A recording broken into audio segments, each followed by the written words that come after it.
Shweta channel. Friends, ಇವತ್ತಿನ special ಬಂದು mutton sambar. ಈ ನಾಟಿ ಸ್ಟೈಲಲ್ಲಿ ಯಾವ ರೀತಿ ಮಟನ್ ಸಾಂಬಾರು ಮಾಡೋದು ವಿಡಿಯೋ ತೋರಿಸ್ಕೊಡ್ತಾ ಇದ್ದೀನಿ. ನೀವೇನಾದರೂ ಹೊಸದಾಗಿ ನಮ್ಮ ಚಾನಲ್ನ ವಿಸಿಟ್ ಮಾಡಿದ್ರೆ ದಯವಿಟ್ಟು ಸಬ್ಸ್ಕ್ರೈಬ್ ಮಾಡ್ಕೊಂಡು ನೋಡಿ. ಹಾಗೆ ಪಕ್ಕದಲ್ಲಿರುವಂಥ ಬೆಲ್ ಐಕಾನ್ನ ಪ್ರೆಸ್ ಮಾಡಿ ಅಲ್ಲಿ ಹಾಲನ್ನು ನೋಟಿಫಿಕೇಶನ್ ಮಾಡಿ. ನಾವು ಯಾವುದೇ ಹೊಸ ವಿಡಿಯೋ ಮಾಡಿದ್ರೆ ಫಸ್ಟ್ ನೋಟಿಫಿಕೇಶನ್ ನಿಮಗೆ ಬರುತ್ತೆ ಅಂತ ಹೇಳ್ತಾ ಈಗ ಮಟನ್ ಸಾಂಬಾರು ಮಾಡೋದು ಹೇಗೆ ಅಂತ ಒಂದು ವಿಡಿಯೋ ನೋಡ್ಕೊಬರೋಣ.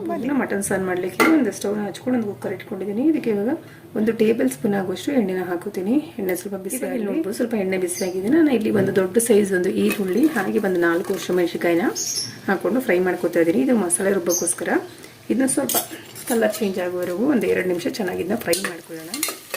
ಇವಾಗ ಇಲ್ಲಿ ನೋಡ್ಬೋದು ಫ್ರೈ ಮಾಡ್ಕೊಂಡಿದ್ದಾಗಿದೆ. ಇಷ್ಟು ಫ್ರೈ ಮಾಡ್ಕೊಂಡ್ರೆ ಸಾಕು. ಇವಾಗ ಇದನ್ನ ಒಂದು ಪ್ಲೇಟ್ಗೆ ತೆಗೆದಿಟ್ಕೊಂಡಿದ್ದೀನಿ. ಇದಕ್ಕೆ ಇನ್ನು ಸ್ವಲ್ಪ ಎಣ್ಣೆ, ಒಂದು ಅರ್ಧ ಟೀ ಸ್ಪೂನ್ ಅಷ್ಟು ಎಣ್ಣೆಗಡ್ಡೆ ಈರುಳ್ಳಿನ ಹಾಕೋತೀನಿ. ಇವಾಗ ಈರುಳ್ಳಿನ ಸ್ವಲ್ಪ ಫ್ರೈ ಮಾಡ್ಕೊಳ್ಳೋಣ ಚೆನ್ನಾಗಿ. ಸ್ವಲ್ಪ ಕಲರ್ ಚೇಂಜ್ ಆಗೋವರೆಗೂ, ಟ್ರಾನ್ಸ್ಪರೆಂಟ್ ಆಗೋವರೆಗೂ ಫ್ರೈ ಮಾಡ್ಕೋಬೇಕಾಗುತ್ತೆ. ಇದು ಸಾಂಬಾರು ಒಗ್ಗರಣೆಗೆ.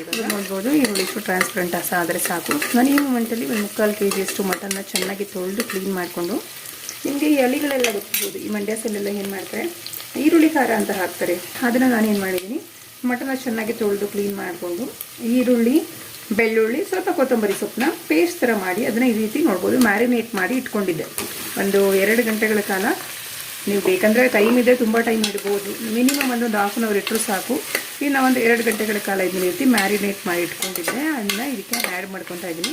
ಇವಾಗ ಇದನ್ನು ಚೆನ್ನಾಗಿ ಫ್ರೈ ಮಾಡ್ಕೋಬೇಕಾಗುತ್ತೆ. ಇಲ್ಲಿರುವಂಥ ನೀರಿನ ಅಂಶ ಎಲ್ಲ ಬಿಟ್ಟು ತಿರ್ಗಾ ಮತ್ತೆ ನೀರೆಲ್ಲ ಡ್ರೈ ಆಗಬೇಕು. ಅಲ್ಲಿವರೆಗೂ ಚೆನ್ನಾಗಿ. ಇವಾಗ ಇದಕ್ಕೆ ಯಾವುದೇ ರೀತಿ ಉಪ್ಪನ್ನು ಹಾಕೋದು ಬೇಡ. ಹಾಕಿದ್ದೇನೆ ಒಂದು 4 ರಿಂದ 5 ನಿಮಿಷ ಚೆನ್ನಾಗಿ ಹುರ್ಕೊಂಡು ಫ್ರೈ ಮಾಡ್ಕೊಳ್ಳೋಣ. ಇದನ್ನ ಇವಾಗ ನೋಡ್ಬೋದು. ಈ ಮೂಮೆಂಟಲ್ಲಿ ಸ್ವಲ್ಪ ಕೊತ್ತಂಬರಿ ಸೊಪ್ಪನ್ನ ರೀತಿ ಕಟ್ ಮಾಡಿ ಹಾಕೊತಾ ಇದ್ದೀನಿ. ಅದನ್ನು ಹಾಕೊಂಡು ಮಿಕ್ಸ್ ಮಾಡ್ಕೊಳ್ಳೋಣ. ಅದರ ಫ್ಲೇವರ್ ಚೆನ್ನಾಗಿ ಕೊಡುತ್ತೆ ಅನ್ನೋದಕ್ಕೋಸ್ಕರ ಅಷ್ಟೇ ಚೆನ್ನಾಗಿ ಫ್ರೈ ಮಾಡ್ಕೊಳ್ಳೋಣ. ಇದನ್ನ ಇವಾಗ ಇಲ್ಲಿ ನೋಡ್ಬೋದು ನೀವು, ಸ್ವಲ್ಪ ನೀರು ಥರ ಬಿಟ್ಕೊತಾ ಇದೆ. ಚೆನ್ನಾಗಿ ಬೇಯಲಿ ಇದು. ಈಗ ಮಸಾಲೆ ರೆಡಿ ಮಾಡ್ಕೊಳ್ಳೋಣ. ಇವಾಗ ಇಲ್ಲಿ ನೋಡ್ಬೋದು ಮಸಾಲೆ ರೆಡಿ ಮಾಡ್ಕೊಳ್ಳೋಕ್ಕೆ ಒಂದು ಜಾರ್ನ ತೊಗೊಂಡಿದ್ದೀನಿ. ಇವಾಗ ಇದಕ್ಕೆ ನಾನು 1 ಕಪ್ ಅಷ್ಟು ತೆಂಗಿನಕಾಯಿನ ಹಾಕೋತಾ ಇದ್ದೀನಿ. ನೋಡ್ಕೊಳ್ಳಿ, ತೆಂಗಿನಕಾಯಿ ಕ್ವಾಂಟಿಟಿ ನಿಮಗೆ ಜಾಸ್ತಿ ಬೇಕಿದ್ರೆ ಜಾಸ್ತಿ ಕೂಡ ತೊಗೋಬೋದು.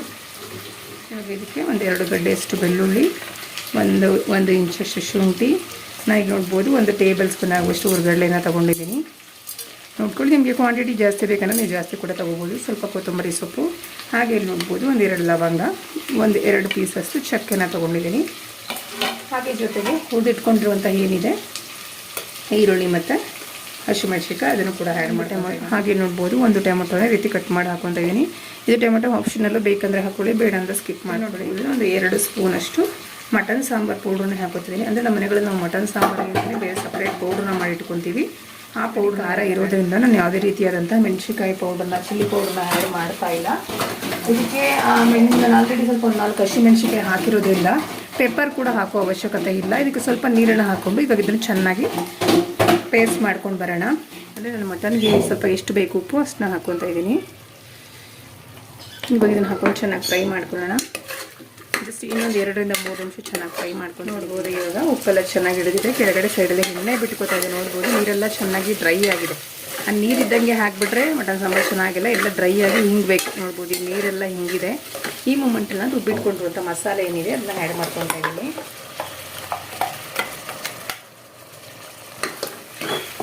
ಹಾಗೆ ಇದೇ ಜಾರಿಗೆ ಸ್ವಲ್ಪ ನೀರನ್ನ ಕೂಡ ಹಾಕ್ಕೊಂಡು ನಾನು ಆ್ಯಡ್ ಮಾಡ್ಕೊಳ್ತೀನಿ. ನೋಡ್ಕೊಳ್ಳಿ ನೀರಿನ ಕನ್ಸಿಸ್ಟೆನ್ಸಿ ಎಷ್ಟು ಬೇಕಾಗುತ್ತೆ ನೋಡ್ಕೊಂಡು ಹಾಕಬೇಕಾಗುತ್ತೆ.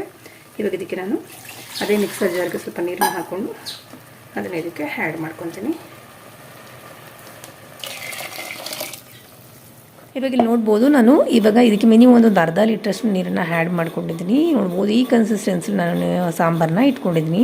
ಹಾಗೆ ನಾನು ಈ ಮೂಮೆಂಟಲ್ಲಿ ಉಪ್ಪನ್ನು ಆ್ಯಡ್ ಮಾಡ್ಕೊತೀನಿ. ನಾನು ಆವಾಗಲೇ ಮಟನ್ ಬೇಯ್ಲಿಕ್ಕೆ ಅಷ್ಟೇ ಉಪ್ಪನ್ನು ಹಾಕ್ಕೊಂಡಿದ್ದೆ. ಇವಾಗ ನಾನು ನೋಡ್ಬೋದು ಈ ಮಸಾಲೆ ಮತ್ತು ಹಾಕೊಂಡಿರುವಂಥ ನೀರಿಗೆಲ್ಲದಕ್ಕೂ ಸೇರಿಸಿ ನಾನು ಉಪ್ಪನ್ನು ಹಾಕ್ಕೊತಾ ಇದ್ದೀನಿ. ಇವಾಗ ಜಸ್ಟ್ ಒಂದ್ಸಲಿ ಮಿಕ್ಸ್ ಮಾಡ್ಕೊಳ್ಳೋಣ ಚೆನ್ನಾಗಿ. ಹಾಗೆ ಇವಾಗ ನಾವೇನು ಮಾಡಬೇಕು, ಚೆನ್ನಾಗಿ ಸ್ವಲ್ಪ ಕುದಿಯಾಗಿ ಬಿಡಬೇಕಾಗುತ್ತೆ. ಇವಾಗ ನೋಡ್ಬೋದು ಒಂದು ಕುದಿ ಬರ್ತಿದೆ. ಈ ಮೂಮೆಂಟಲ್ಲಿ ನಾನು ಏನು ಮಾಡ್ತೀವಿ, ಒಂದು ಕುಕ್ಕರ್ ಕ್ಯಾಪ್ನ ಕ್ಲೋಸ್ ಮಾಡಿಬಿಟ್ಟು ಮಿನಿಮಮ್ ಅಂದರೆ ಒಂದು 3 ವಿಷಲ್ ಬರಲಿಕ್ಕೆ ಬಿಡ್ತೀನಿ. ಸ್ವಲ್ಪ ಮಟನ್ನು ಎಳೆ ಮಟನ್ನೇ ಆಗಿರೋದ್ರಿಂದ 3 ವಿಷಲ್ಗೆ ಚೆನ್ನಾಗಿ ಬೆಂದಿರುತ್ತೆ. ಹಾಗಾಗಿ ಇದು 3 ವಿಷಲ್ ಬರಲಿ. ನೋಡ್ಬೋದು ಇವಾಗ 3 ವಿಷಲ್ ಬಂದಿದೆ. ಗ್ಯಾಸ್ ಕೂಡ ರಿಲೀಸ್ ಆಗಿದೆ. ಕುಕ್ಕರ್ ಕ್ಯಾಪ್ನ ಓಪನ್ ಮಾಡ್ತಾ ಇದ್ದೀನಿ. ಇವಾಗ ಇಲ್ಲಿ ನೋಡ್ಬೋದು ಮಟನ್ ಕೂಡ ಚೆನ್ನಾಗಿ ಬಂದಿದೆ 3 ವಿಷಲ್ಗೆ. ಒಂದ್ಸಲಿ ಮಿಕ್ಸ್ ಮಾಡ್ಕೊಳ್ಳೋಣ. ಹಾಗೆ ಫ್ರೆಂಡ್ಸ್, ಇವಾಗ ಇಲ್ಲಿ ನೋಡ್ಬೋದು ನೀವು ಮಟನ್ ಸಾಂಬಾರು ರೆಡಿಯಾಗಿದೆ. ಇವಾಗ ಇದನ್ನ ಒಂದು ಸರ್ವಿಂಗ್ ಬೌಲ್ಗೆ ಸರ್ವ್ ಮಾಡ್ಕೊಳ್ಳೋಣ. ಫ್ರೆಂಡ್ಸ್, ಇವಾಗ ನೀವು ನೋಡಿದ್ರಲ್ಲ ಮಟನ್ ಸಾಂಬಾರು ಮಾಡೋದು ಹೇಗೆ ಅಂತ. ನಿಮ್ಗೇನಾದರೂ ಈ ವಿಡಿಯೋ ಇಷ್ಟ ಆದರೆ ನಮ್ಮ ಚಾನಲ್ ಸಬ್ಸ್ಕ್ರೈಬ್ ಮಾಡ್ಕೊಳ್ಳಿ. ಹಾಗೆ ನಿಮ್ಮ ಫ್ರೆಂಡ್ಸ್ಗೆ ಮತ್ತು ಫ್ಯಾಮಿಲಿ ಮೆಂಬರ್ಸ್ಗೆ ಶೇರ್ ಮಾಡಿ ಅಂತ ಹೇಳ್ತೆ. ವಿಡಿಯೋ ನೋಡಿದ್ದಕ್ಕೆ ಧನ್ಯವಾದಗಳು. Thanks for watching.